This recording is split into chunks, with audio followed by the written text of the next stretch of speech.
আজকে আমরা যে বইটা থেকে কথা শুনবো আওয়াজ করে বলতে হবে বইটার নাম। এই কোরআনে কোনো ভুল আছে, সন্দেহ আছে, সংশয় আছে? কারণ এই বইটাকে আমাদের হেদায়েতের জন্য নাজিল করেছেন কে? কোনো সন্দেহ নাই, সংশয় নাই। যালিকাল কিতাব লা রাইবা ফি হুদাল লিল মুত্তাকিন। This is the book whereof there is no doubt in it and a guidance to those who are muttaqin. এই বইটা এমন বই যে বইয়ে কোনো ভুল নাই, কোনো সন্দেহ নাই। আর মুত্তাকিনদের জন্য এই বইটাকে পথপ্রদর্শনকারী করে নাজিল করেছে কে? আল্লাহ। এজন্য এই বইটার সাথে আমাদের সম্পর্ক বাড়াতে হবে। প্রতিদিন কোরআনের তেলাওয়াত করা লাগবে, এই কোরআনের আয়াতগুলোর অর্থ বোঝা লাগবে। তাহলে দুনিয়াতেও শান্তি, আখিরাতেও শান্তি দিবে কে? আমরা যেন কোরআনকে আমাদের সাথী বানাই, কোরআনকে আমাদের বন্ধু বানাই। এই কোরআন থেকে আজকে আমরা কথা শুনবো, সবাই আওয়াজ করে পড়েন ইনশাআল্লাহ। আজকের আলোচনার বিষয় হচ্ছে হ্যাপি কাপল, সুখী দম্পতি। স্বামী আর স্ত্রী কেমন করে একটা সুখী দাম্পত্য জীবন কোরআনের আলোকে, ইসলামের আলোকে গঠন করতে পারে, এ বিষয়ে কিছু কথা আজকের এই চমৎকার রজনীতে আমরা শুনবো ইনশাআল্লাহ। পড়েন। আপনারা বিয়ে করছেন তো সবাই নাকি? সবাই চাকরি করে বিয়ে করতে চায়, ব্যবসা ভালো হলে বিয়ে করতে চায়, কিন্তু জানেই না ব্যবসায় ভালো হওয়ার আর চাকরি পাওয়ার মাধ্যম হচ্ছে আগে বিয়ে করা। আগে কি করা? স্বাধীনতার স্থপতি বঙ্গবন্ধু শেখ মুজিবুর রহমান 18 বছর বয়সে বিয়ে করছে। কত বছর বয়সে? এক বর্ণনায় দেখলাম 14, আর এক বর্ণনায় দেখলাম 18। কাজী নজরুল ইসলাম অল্প বয়সে বিয়ে করছে। মহাত্মা গান্ধী অল্প বছর বয়সে বিয়ে করছে। শেক্সপিয়ার ছোট থাকতে বিয়ে করে ফেলছে। তো এরা এই যে আগে বিয়ে করছে, এদের সফল হইতে কোনো সমস্যা হয়েছে? কথা বলেন না কেন? বঙ্গবন্ধু শেখ মুজিবুর রহমান উনি কি সফল রাষ্ট্রনায়ক নন? কাজী নজরুল ইসলাম সফল কবি নন? তো এদের আগে বিয়ে করা তো এদের সফলতা ঠেকায় রাখতে পারে নাই। এরা আগে বিয়ে করে সফল হয়েছে, কিন্তু আমরা সফল হয়ে তারপরে বিয়ের পিড়িতে বসতে চাই, ঠিক কিনা? ঝামেলাটা এইখানে। এজন্য ছেলের বাবা, মেয়ে প্রাপ্ত বয়স্ক যদি হয়, ছেলের জন্য উপযুক্ত মেয়ে পাওয়া গেলে, ভালো মেয়ে পাওয়া গেলে দিনদার, আর মেয়ের জন্য ভালো পাত্র পাওয়া গেলে বিয়ে দিয়ে দিবেন। আর নিকাহ মিন সুন্নতি ফামান রাগিবা আন সুন্নতি ফালাইসা মিন। বিশ্বনবী বলেন বিয়ে এটা আমার সুন্নাত, আর যে আমার সুন্নাতকে পছন্দ করে না সে আমার উম্মত দাবি করতে পারবে। আরবাআন মিন সুনানিল মুরসালিন, 4টা কাজ দুনিয়ার সব নবীরা করেছেন, এর মধ্যে একটা হচ্ছে বিয়ে। সুবহানাল্লাহ পড়বেন না? এজন্য বিয়ে করবেন সম্মানিত ভাইরা, বিয়েতে বরকত। যারা বিয়ে করে নাই তাদের ঈমানের অর্ধেক অপূর্ণাঙ্গ। বিয়ে করলে ঈমানটাকে পরিপূর্ণ করে দেয় কে? তো যারা হাত তুলছে এদেরকে আল্লাহ রূপবতী, গুণবতী, নেককার, ভদ্র স্ত্রী দিয়ে আল্লাহ ধন্য করুক। আমরা পড়ি আমিন।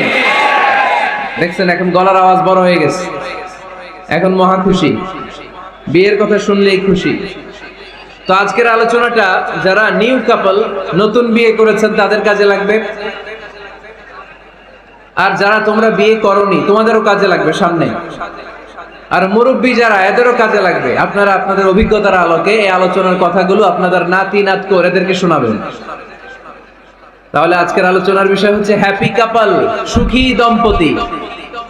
সুখী দম্পতি, দম্পতি মানে হচ্ছে স্বামী আর স্ত্রী। স্বামী আর স্ত্রী বানায় যেজন মিস্ত্রি, সে বড় আজব কারিগর, ও মনরে সে বড় কঠিন কারিগর। স্বামী আর স্ত্রী এই সম্পর্কটা মিলিয়ে দিয়েছেন কে?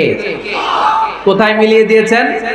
জান্নাতে। আওয়াজ করে বলেন কোথায়? আমাদের আদি পিতা আদম আলাইহিস সালাম, আদি মাতা হাওয়া আলাইহিস সালাম, এরা হচ্ছেন পৃথিবীর প্রথম দম্পতি, the first couple in the world। পৃথিবীর সর্বপ্রথম দম্পতির নাম হচ্ছে আদম আর হাওয়া। জান্নাতে ওনাদের বিয়ে পড়াই দিয়েছিলেন কে? তার মানে বিয়ের সম্পর্কটা এটা জান্নাতি সম্পর্ক, এটা একটা চমৎকার সম্পর্ক। এজন্য এই দাম্পত্য জীবন আমাদের এই সামাজিক জীবনের প্রভাব অনেক বেশি। অনেক দম্পতি আমাদের কাছে বলে হুজুর সুখ নাই, শান্তি নাই। স্ত্রী এসে বলে হুজুর আমার হাজবেন্ড আমাকে পছন্দ করে না, পরকিয়া করে। এই পরকিয়ার ভাইরাস বাংলাদেশে আসরা নাই, নীলফামারীতে বোধহয় নাই, আপনাদেরও আছে? আচ্ছা। আবার অনেক হাজবেন্ড এসে বলে আমার স্ত্রীর এই সমস্যা। এগুলো সমাজের সবচেয়ে বড় সমস্যা, ঘাতক ব্যাধির চেয়েও বড় ব্যাধি। এগুলো নিয়ে কেউ মুখ খোলে না, কথা বলে না, ফলে দাম্পত্য জীবনের কলহ এটা দুর্বিষহ হয়ে ওঠে। আজকের আলোচনার মধ্য দিয়ে আমরা জানবো স্বামী স্ত্রী কেমন করে একটা সুখী, সমৃদ্ধ, আনন্দময় দাম্পত্য জীবন লিড করতে পারে। এ বিষয়ে আমাদের জানার দরকার আছে না নাই? আচ্ছা, আপনারা শুনতেছেন? আপনাদের সকলের মনোযোগ কি আমার দিকে, না ডানে বায়ে তাকাচ্ছেন? এই দিকে এখনো থামতে পারে নাই, আপনি করে দেন পরে। এই বাম দিকে এখনো থামতে পারে নাই। আমার মোনাজাতের সময় হয়ে আসতেছে, তোমরা ধাক্কা পাচ্ছে, আমি দোয়া করে চলে যাচ্ছি। কিছুই নিয়ে যেতে পারলা না, তোমরা নিজেও শুনলা না, অন্যদেরকেও শুনতে দিলা না। না না, এরকম করেন না, চেয়ার দিয়ে করেন না, চেয়ার দিয়ে করেন না, রাখেন রাখেন রাখেন। আমি তো তোমাদেরকে হাত নেড়ে শান্ত হতে বললাম, এরপরে কথা কিছু রেখে।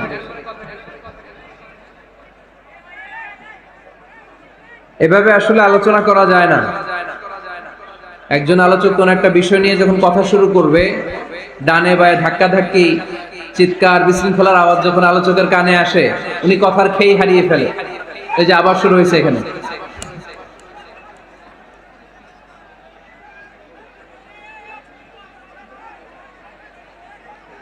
এই যে এখানে 50 জন হবে, আমার দিকে তাকাও। কি এখানে কি তোমাদের সমস্যা কি? এখানে কি জায়গা নাই তো গো ব্যাক, পেছনে যাও, পেছনে যাও। এই যে এলইডি আছে ওখানে বসে দেখো, ওখানে তো আমার আরো বড় দেখা যায়, ওখানে যেয়ে দেখো। এইখানে কি? প্রতিটা মাহফিলে এই আমার ডান দিকে এই বাম দিকে কয়েকশো ছেলে পেলে ধাক্কা ধাক্কি করে শেষ পর্যন্ত বিশৃঙ্খলা। আল্লাহ হায়াতে বাঁচায় রাখলে মার্চের 15 তারিখ পর্যন্ত আমি আলোচনা করব দেশে। আজকের এই ক্যামেরাম্যানদের কথা এটা ছড়ায় যাবে সব কমিটি। এই দুই দিকে ফাঁকা রাখবেন, এইখানে আপনাদের নিরাপত্তা কর্মী রাখবেন, কেউ থাকতে পারবে না এদিকে। সামনে যতদূর বসবে সব সামনে, এই জায়গা আমি ফাঁকা দেখতে চাই। সামনে আমার প্রোগ্রাম যেখানে হবে মেহেরবানি করে এটা আপনারা অ্যারেঞ্জ করবেন, কারণ এদের কারণে পুরো মাহফিল বিশৃঙ্খলা। এই যে এখানে কয়েকশো লোক, এইদিকে কয়েকশো লোক, এরা কিন্তু শান্ত, এরা শান্ত। এই যে লক্ষ লক্ষ লোক জড়ো হয়েছে, এদের টাইমের দাম আছে। কি জবাব দিবা তোমরা আল্লাহর কাছে? কেন বিশৃঙ্খলা করো এখানে? একেবারে চুপ, একেবারে চুপ।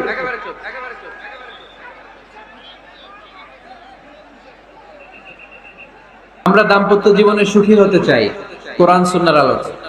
স্বামী স্ত্রীর সম্পর্কটা এটা একটা মধুর সম্পর্ক, ঠিক কি না?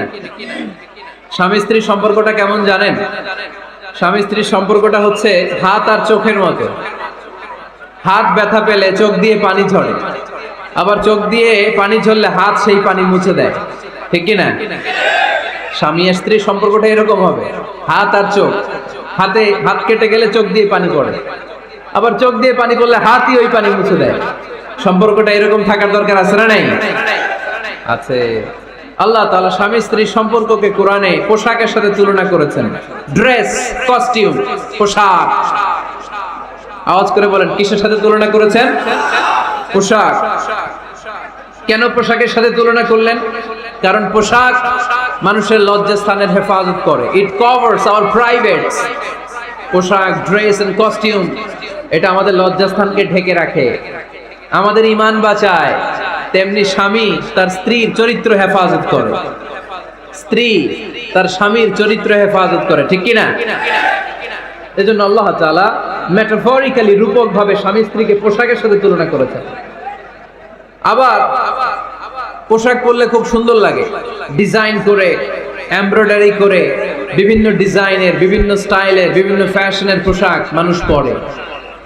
পোশাক পরলে মানুষের শ্রী বর্ধিত হয়, সৌন্দর্য বেড়ে যায়। ঠিক তেমনি নারীর চোখে পুরুষ সুন্দর, পুরুষের চোখে নারী সুন্দর, ঠিক কিনা? পোশাকের 3 নাম্বার কাজ হচ্ছে পোশাক মানুষকে কমফোর্ট দেয়, আরাম।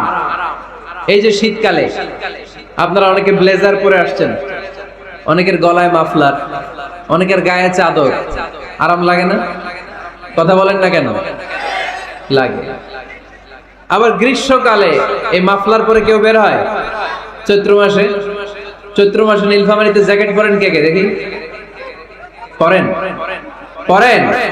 পরেন এর কারণ চৈত্র মাসে পাতলা কাপড় পরতে হয়, কটনের সুতির কাপড়।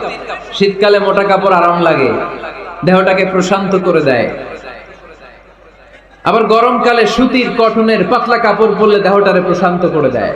ঠিক তেমনি স্ত্রী যখন স্বামীর সান্নিধ্য পায়, এই লাইটটা অফ থাকলে ভালো, অফ, এই লাইটটা অফ, পারলে এটা অফ। স্ত্রী যখন স্বামীর সান্নিধ্য পায়, স্ত্রী প্রশান্ত হয়ে যায়। আবার স্বামী যখন স্ত্রীর সংস্পর্শ পায়, স্বামীর অন্তরটারে প্রশান্ত করে দেয় কে? এজন্য আল্লাহ তাআলা নারীকে বলেছেন, নারী তোমরা হচ্ছে পুরুষের পোশাক। আবার পুরুষদেরকে বলেছেন, ও পুরুষরা তোমরা নারীদের পোশাক। পড়েন আল্লাহু আকবার। রব্বুল আলামিন বলেন, হুন্না লিবাসুল লাকুম ওয়া আনতুম লিবাসুল লাহুন। ও নারীরা, তোমরা তোমাদের স্বামীদের পোশাক, আর তোমাদের স্বামীরা হলো তোমাদের পোশাক। পোশাক যেমনি লজ্জাস্থানকে ঢেকে রাখে, ঈমান ইজ্জতের হেফাজত করে, আব্রু ঢেকে রাখে, তেমনি স্বামী তার স্ত্রীর চরিত্রের হেফাজত করে, স্ত্রী তার স্বামীর চরিত্রের হেফাজত করে। পোশাক যেমনি সুন্দর, স্ত্রীর চোখে স্বামী সুন্দর, স্বামীর চোখে স্ত্রী সুন্দর। পোশাক যেমনি মানুষকে আরাম দেয়, প্রশান্ত করে দেয়, স্বামী আর স্ত্রী একে অপরের সংস্পর্শ পেলে তাদের হৃদয়টাও প্রশান্ত হয়ে যায়। ঠিক কিনা? এজন্য আল্লাহ তাআলা পোশাকের সাথে তুলনা করেছেন। পোশাক একে অপরের পোশাক চামড়ার সাথে লেগে থাকে না, আলাদা থাকে। তার মানে স্বামী স্ত্রীর সম্পর্কটা এরকম মিলেমিশে ভালোবেসে একাকা। ঠিক কিনা? আর নিসাউ শাকাইকুর রিজাল, নারীরা পুরুষদের কাউন্টার পার্ট। নারী হচ্ছে পুরুষের সহযোগী। এই পৃথিবীর এই সভ্যতা, এই সিভিলাইজেশন, এই উন্নয়ন, এই ডেভেলপমেন্ট, এটা শুধু পুরুষরা করে নাই। এই উন্নয়নের অংশীদারিত্বে আমাদের বোনদের, নারীদেরও হাত আছে না নাই? এজন্য কাজী নজরুল বলেছেন, এ বিশ্বে যা কিছু সুন্দর চিরকল্যাণকর, অর্ধেক তার করিয়াছে নারী, অর্ধেক তার নর। চিল্লায় বলেন ঠিক কিনা? এজন্য এই মহাবিশ্বের এই সভ্যতায় আপনাদের যেমনি অবদান, আমাদের বোনদের অবদান আছে না নাই? আছে। স্বামী স্ত্রী এই দুজন মিলে এই বিশ্ব সভ্যতা তৈরি হয়েছে। এজন্য দুজনের মধ্যে সম্পর্ক হবে পোশাকের মতো। পোশাক যেমনি দেহের সাথে লেগে থাকে, স্বামী স্ত্রীর মধ্যে এরকম সুসম্পর্কের দরকার আছে না নাই? আছে।